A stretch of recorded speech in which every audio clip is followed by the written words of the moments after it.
হ্যাঁ মাছ না অন্য আসছে দেখুন। হ্যাঁ অনেক মাছ আসছে কিন্তু। হ্যাঁ নোংরাও আসছে প্রচুর, নোংরাও আসছে প্রচুর। এই যে ফটো তুলছি তো দেখি, ওই দিদি বড়। হ্যাঁ হ্যাঁ এই যে দিন, ওটা এটা দিন দেখবো। আর এই জালেই দেখো, জালে তো দেখাবো। হ্যাঁ আর লাগবে না ভাই, আর ফিরতে পারবো না, গেস্ট এসে গেছে।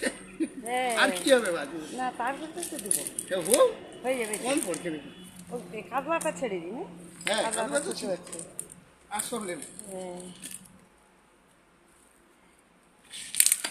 গাউজি না ওই মাছ কত ছুটে আছে, রোগে ভর্তি মাছে, দেখছো? তবু তো ওষুধ মারছি, ওষুধ মেরা এখন তো ভাত টাত দিই। মাঝে মাঝে তো দেওয়া হয়নি, রান্না টান্না করিনি সেরকম দেওয়া হয়নি।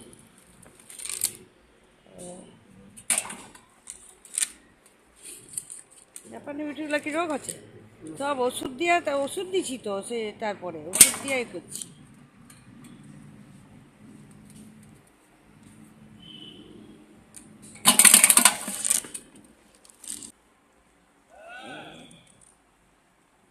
আসো আসো, এক কি ফিরছে, এইটা জাপানি বিটি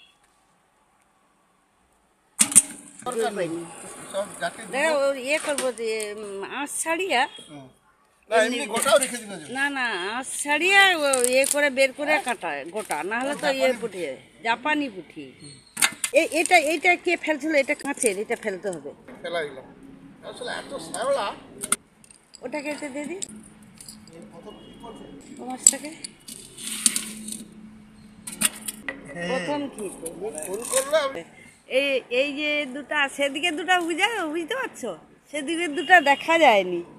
দুটো দুটো হ্যাঁ হ্যাঁ ওইদিকে একটা তো ঝড়ে পড়ে গেল। আমাকে পৌঁছাইতে পারে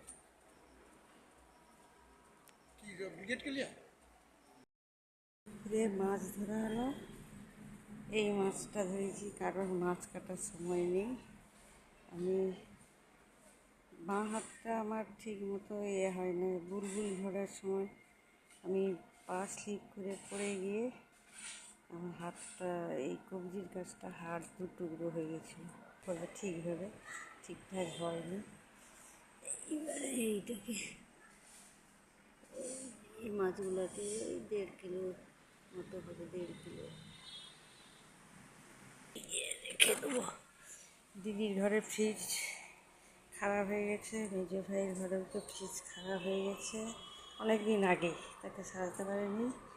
আর দিদিদের ঘরেও একটা নতুন ফ্রিজ গেছিলো 35,000 টাকা দিয়ে, তাদের ফ্রিজটাও তাদের নষ্ট হয়ে গেছে, তার পাওয়া যায়নি, পার্টস পাওয়া যায়নি তাদের। 1 বছর পর জাল দেওয়া আছে, এই মাছ ধরা হয়েছে, অনেক মাছ ধরেছি, 1.5 কিলো 2 কিলোর মতো। এগুলোকে আঁশ ছাড়িয়ে ওই পেটের গাছটা এটা বের করে দেবো, আঁশগুলো বের করে দেবো, দিয়ে ফ্রিজে রেখে দেবো। এই যে ভাইয়ের ঘরে, তাদের ঘরে চুনা মাছটা জানছে, দিদির ঘরে নেমন্তন্ন আছে, মাছটা ধরে ফ্রিজে রেখে দেবো, পরের দিন খাওয়া হবে। 1 বছর পর পুকুরে জাল দেওয়া হলো, 1 বছরের বেশি হয়ে গেছে।